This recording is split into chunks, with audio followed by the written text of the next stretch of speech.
Add Clemson to the group of unhappy campers in the ACC, along with Florida State that have now filed suit against the conference. What does this mean for the Big 12? What is Brett Yormark thinking? And how does this impact the landscape of college football as a whole? Well, let's talk about all that and more right after this word from our sponsor. This episode of Mountaineer Paul Talks Football is brought to you by Dutch Miller Automotive, where friends and family pricing means you get the best deal right up front on any new or pre-loved vehicle in stock every time. With brands like Chevrolet, Dodge, Jeep, Ram, Kia, Hyundai, Ford, GMC, Buick, and Subaru, the Dutch Miller Automotive family is always growing and ready to put you in the car or truck you've been searching for. Check out our inventory across West Virginia at DutchMillerAuto.com, or you can come in today to the home of friends and family pricing, only at a Dutch Miller Automotive store near you. This is for Cameron.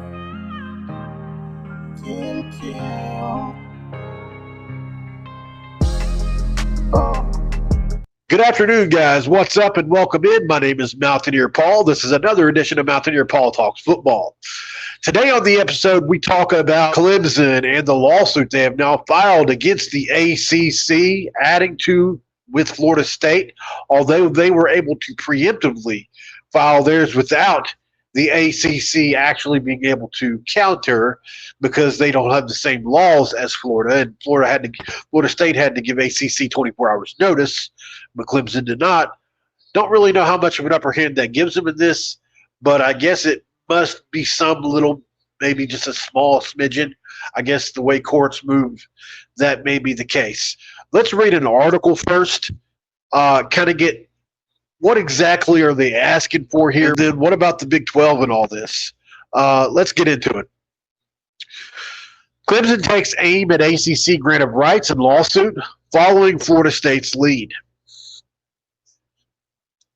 Florida State opened a lawsuit against the Atlantic Coast Conference in December, citing years of mismanagement of its media rights agreement and draconian withdrawal penalties, a suit that was preempted by one from the ACC earlier that month. On Tuesday, Florida State was joined by the ACC's other football power, Clemson.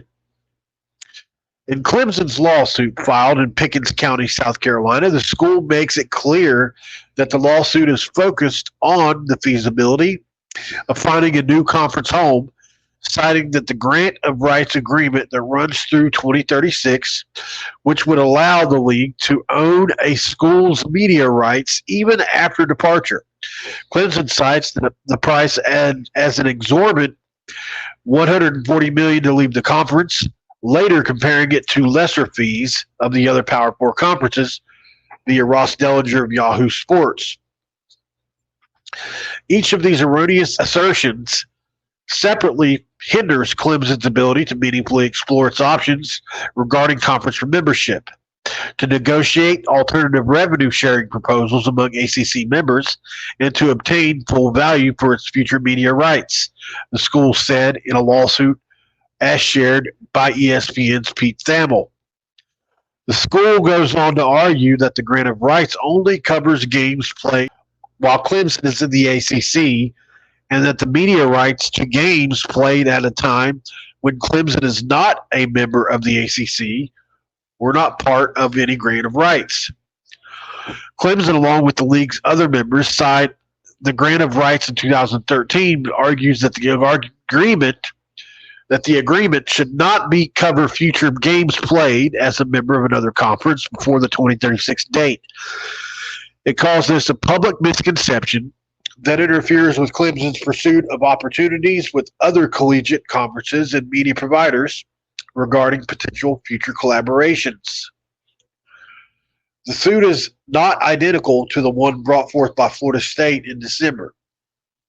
But in court documents, Clemson backs its disgruntled conference mate, stating that the ACC did not hold a vote requesting that its members, including Clemson, approved of the lawsuit against Florida State. Nor has Clemson ever authorized the ACC's lawsuit against Florida State, per Ross Dellinger. The further consolidation of power in college sports, namely football, is the backdrop for both lawsuits. As the college football playoff eyes further potential expansion to 14 teams, it is estimated that the Big Ten and SEC could be granted around 29% of revenues for a future playoff format, with the ACC getting 17% and Big 12 receiving 15% of the pie. The remaining 10% would be divided up between Group of Five and independent programs. Add the college football playoff payout disparity to the already significant difference in media rights revenue between the ACC and the Big Ten/SEC, and it becomes obvious there is plenty of financial incentive for Clemson and Florida State to attempt to get out of what has been long considered an ironclad grant of rights deal. So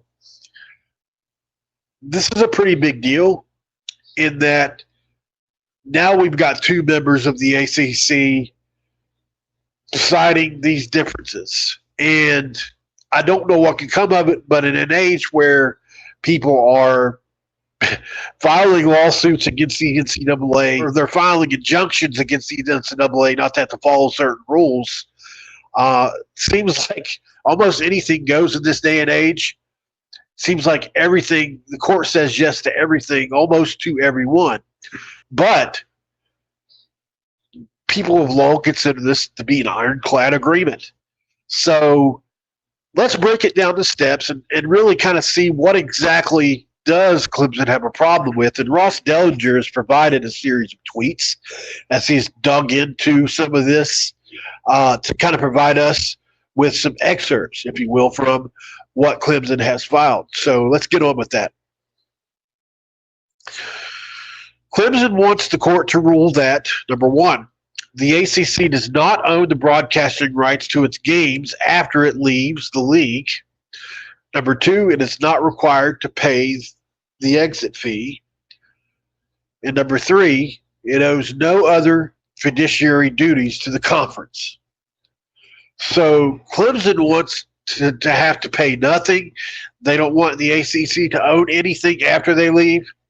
I'm sorry, Clemson, but that just seems like you're overplaying your hand here a little bit. Maybe similar to when you're negotiating for something, maybe you ask for everything and hope that you meet somewhere in the middle, because I just don't see a world, and maybe I'm wrong, in where Clemson gets everything it's asking for here. So you want to leave the conference. You don't want to pay the exit fee, and you don't want them to have any control over your future games. I don't know about this misconception thing, but it sounds like that's probably true. But obviously, I don't have all the paperwork in front of me to look at and say, yeah, you did or didn't agree to this or that. Maybe Clemson fans and other people like that may know more about that. But what I do know is the Big 12 is salivating at the mouth, and Brett Yormark has to be looking at this situation from afar and getting his ducks in a row. If the ACC doesn't own the rights of Clemson or Florida State past a certain point in time, and there's been this public misconception, I could definitely see how that would hurt the school. And Ross Dellinger really goes into it here as well. The public misconception regarding Clemson's media rights interferes with Clemson's pursuit of opportunities with other collegiate conferences. The conference's incorrect narrative about the terms and effect of the grant of rights agreements and ESPN's agreements has been widely reported. The perpetuating of a popular misconception to the detriment of Clemson. The media have repeatedly and mistakenly reported that Clemson has been granted media rights to the ACC through June 30th, 2036, even for games played by Clemson were no longer a member of the conference.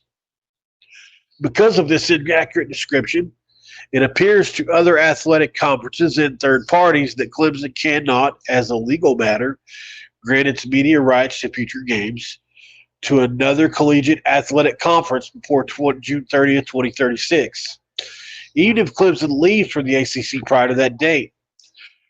The public misconception regarding Clemson's media rights interferes with Clemson's pursuit of opportunities with other collegiate conferences and media providers regarding potential future collaborations. So, can somebody clear this up for me? Who's telling the truth here? Is ESPN and the media reporting the right thing, or is Clemson saying that this is a lie? It's really confusing for me. Somebody that hasn't followed this very closely. I just thought it was through 2036, and that's all there was to it. So, is there a loophole here Clemson's trying to get behind? Somebody try to explain this to me in the comments. I would love to know the explanation behind this and how we got here. Or is this Clemson basically, and Florida State for that matter, grasping at straws for a reason to get out of the conference? Let me know down below, guys. And as always, like the video. If you haven't liked the video by now, I would appreciate if you do so. Subscribe to the channel and also drop a comment below. Let me know how you feel about this whole situation and how it can benefit the Big 12. Lastly, just for one of the last things I'm going to talk about regarding this lawsuit is Clemson brought up what the other conferences have to pay in regards to what they had to pay to get out of the SEC. And so let's take a look at that. Ross Dellinger also did a really good job reporting on that. Clemson contends that the ACC's exit fee, $140 million, is absurdly high compared to the other conferences and goes on the list of other exit fees. Big 10, 0. Big 12, an amount equal to revenues distributed to the departing member for the final 2 years of its membership in the conference. SEC, $30 million if 2 years notice provided, $40 if less than 2 years, $45 if no notice is provided. So it is a lot higher. I will agree with that, but you also have to take into account when this agreement was reached. This contract has been ongoing for at least 10 years. So I don't know if things were done differently back then, or if I don't think when this was signed, I doubt the ACC ever thought they'd be in this situation. So maybe it's something you just throw in there because nobody asked about it at the time. It's really hard to say. But the part of the video that I'm most interested in is, where does the Big stand? Does this Big 12 finally stand to gain anything out of this? Or is this just more high wire act from Florida State and Clemson? Are they grasping at straws here? I'd really like to know below, guys, and let me know how you feel about the situation, because to me it seems like I understand why Clemson and Florida State want this to happen. Obviously, they're two of the biggest brands in college football. They have every right to want to possibly move conferences, but a contract is a contract, and I don't really know how logical it is for them to get out of this. So if they can get out, I do think the Big 12 obviously stands to gain a lot here, especially West Virginia, because Pitt, Louisville, teams like that, Virginia Tech, it would be a dream for us. Even Miami and Boston College would be a dream for us to play year in, year out. And you talk about those pods that people have brought up over and off and on. So I think that's a possibility here.